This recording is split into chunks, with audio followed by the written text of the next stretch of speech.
احتیاطی تدابیر لوگوں کو بتانی چاہیے، جہاں جہاں جس مرحلے میں لوگوں کو ضرورت ہو رہنمائی کی، ماہرین کو وہ رہنمائی کرنی چاہیے۔ لیکن اس کے ساتھ ساتھ ایک بات کو ضرور ذہن میں رکھیں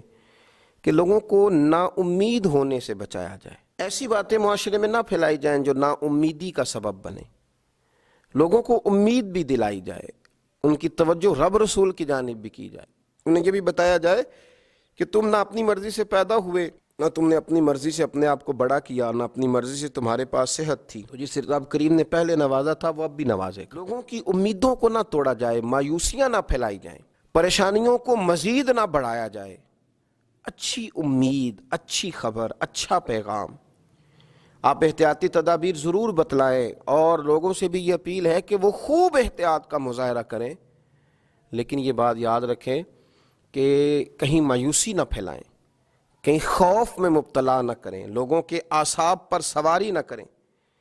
کسی جگہ کا بھی کوئی ایسا ماحول نہ بنائیں کہ جس سے یوں محسوس ہو کہ انسان کرب میں آ گیا، وہ ڈگمگانے لگا ہے، اس کی سوچیں لڑکھڑانے لگی ہیں۔ اللہ کے رسول صلی اللہ تعالی علیہ وسلم ہمیشہ امید دلاتے تھے۔ بڑے بڑے گناہگار جب آ کے سوال کرتے تھے کہ یا رسول اللہ صلی اللہ علیہ وسلم، حد ہو گئی گناہ کرنے والی، نافرمانی کے آخری درجے تک پہنچ گئے، حکم کیا ہے؟ تو حضور فرماتے تھے تم کلمہ پڑھو، تمہارا رب تمہیں معاف کر دے گا۔ تم کلمہ پڑھو، اللہ تم پہ رحم فرمائے گا، اللہ تمہارے لیے آسانیاں کرے گا۔ بڑے بڑے غریب لوگ جب دروازہ رسول پہ آتے تھے تو حضور ان کے لیے ہاتھ اٹھا کے کہتے تھے کہ اللہ تمہیں مالا مال کر دے گا، تمہیں اللہ نواز دے گا، تمہارے لیے آسانیاں کر دے گا۔ اور پھر جب بڑے کمزور لوگ، بڑے بیمار لوگ، بڑے مجبور لوگ، وجود نکاہت سے چور چور ہو گیا، اس طرح کے لوگ جب آتے تھے تو اللہ کے رسول صلی اللہ تعالی علیہ وسلم انہیں بھی امید دلا دیتے تھے، ان کے لیے بھی حضور صلی اللہ علیہ وسلم خیر والا معاملہ فرما دیتے تھے۔ حضرت سعد بن ابی وقاص رضی اللہ تعالیٰ عنہ ارشاد فرمانے لگے کہ میں اتنا بیمار ہو گیا کہ مجھے یوں لگا کہ اب اس بیماری سے اٹھ نہیں پاؤں گا، شاید اس بیماری سے میں انتقال کر جاؤں گا، اب میرے لیے شاید مشکل ہو جائے مزید آگے بڑھنا۔ ہاں فرماتے ہیں میری ایک ہی بیٹی تھی تو میں نے یہ ذہن بنایا کہ میں وصیت کر دوں اپنے مال میں سے، کچھ اللہ کے راستے میں دے دوں، کچھ بیٹی کو دے دوں۔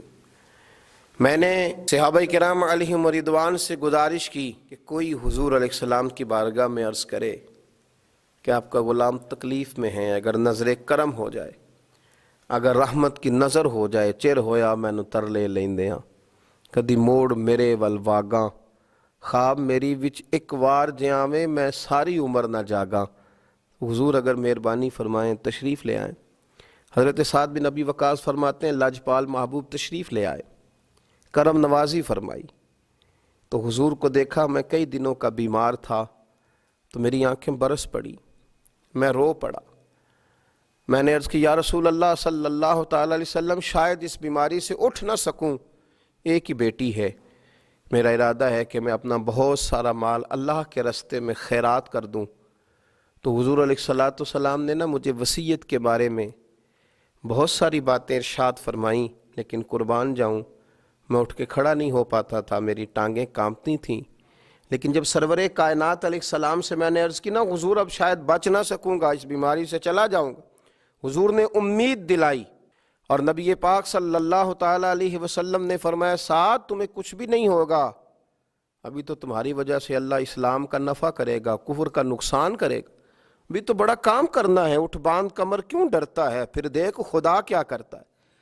فرمایا تم اپنے آپ کو مضبوط کرو قلبی طور پر۔ حضرت سعد بن ابی وقاص کہتے ہیں وہ حضور کی باتیں تھیں کہ میرے لیے قوت تھی، وہ ایک طاقت تھی، وہ ایک ایسی توانائی تھی جس نے میرے وجود میں حرارت پیدا کر دی۔ فرماتے ہیں کہ وہ